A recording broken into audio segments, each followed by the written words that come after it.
Welcome back to AthsTV. I'm Cam Luke. Matt Lynch is here, and of course the Jandakot Airport Track Classic this Saturday night. It's going to be a wonderful night in Western Australia. If you are in Perth, get there. If not, in particular on the East Coast, it's a late Saturday night. Nothing better to do than just tuck into the live stream. But no doubt will feature you, Lynchy. I hope so. Yeah, I'm going tomorrow, yeah. So do we. All right, let's look at something else that's going to be extremely competitive, and we'll start with the women's long jump. Yeah, it's been ridiculous, the fields this year. I'm looking through the seating even at the Queensland Track Classic, and we've got 6-metre 20 jumpers just on the bottom of the table.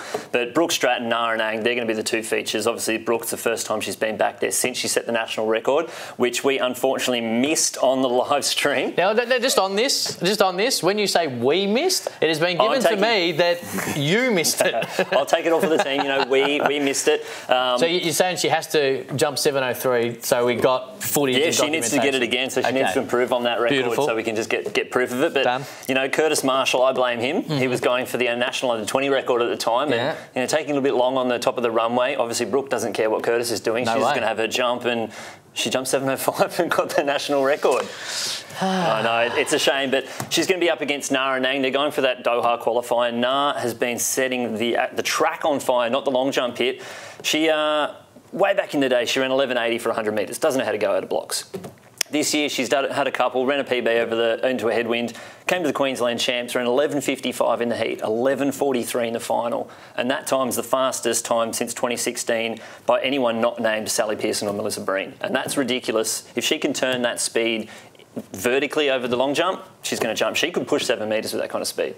Disappointingly, moving on, no Danny today. No. Because she's back training. Excellent, that's what I want to see. That's the best news we've almost got all day, but it's disappointing because Matt Denny is back throwing this week on a national stage. Now, before we get into the discus, last year, of course, silver medal in the Commonwealth Games in the hammer throw, 4th in the discus.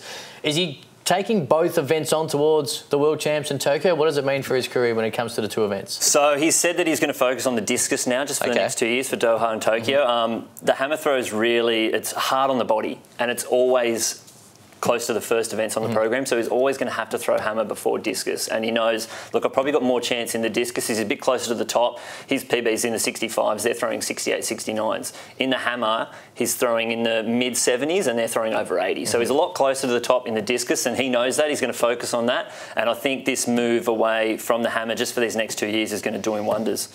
World qualifier of 65 is what he's chasing this weekend. How close will he get it, or will he get it, or how close do you think he'll be around the mark? So he's thrown 264 comps so far this year. At Queensland Champs, there was a horrible tailwind. No, they don't want tailwinds. They want a headwind, so it keeps the discus aloft. So only threw 59 metres, but I think he's in enough shape to hit that 65 metres, and he'll get it. All right, the Jandakot Airport Track Classic is going to be outstanding. Matt Denny back, of course, the long jump's going to be outstanding. Before we do move on, though, because the IAAF during the course of the weekend, this has been a move that's been talked about, and we knew that it was coming for quite a long time, but the qualification and point system has been altered a little bit as we head towards major tournaments and major competitions.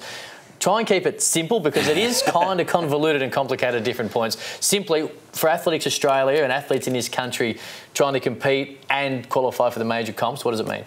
I think it's a blessing in disguise for the Australians. I think it's going to be a lot easier to get those guys that are just off the edge a qualifier. So we'll take example for the 100. It's 10:05. We've only ever had 2 people run under that time in the men's 100.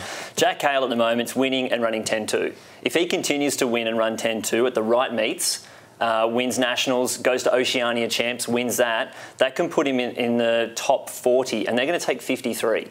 So he doesn't even have to run 10:05 to go to the championships. There's people that can not even run the qualifier and make the Olympics, and I think that's the best thing about that. And we're lucky in the area that we are, and what time of season that we run.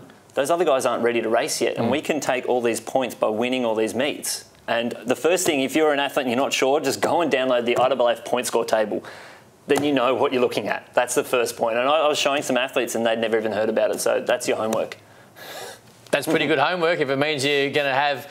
It's not ever easy to qualify for these type of competitions, but slight easier if you're an Australian athlete. Lynchy, as always, enjoy Perth, mate. I will. The Jandakot Airport Track Classic is going to be an outstanding one. We will see you in West Australia over the weekend.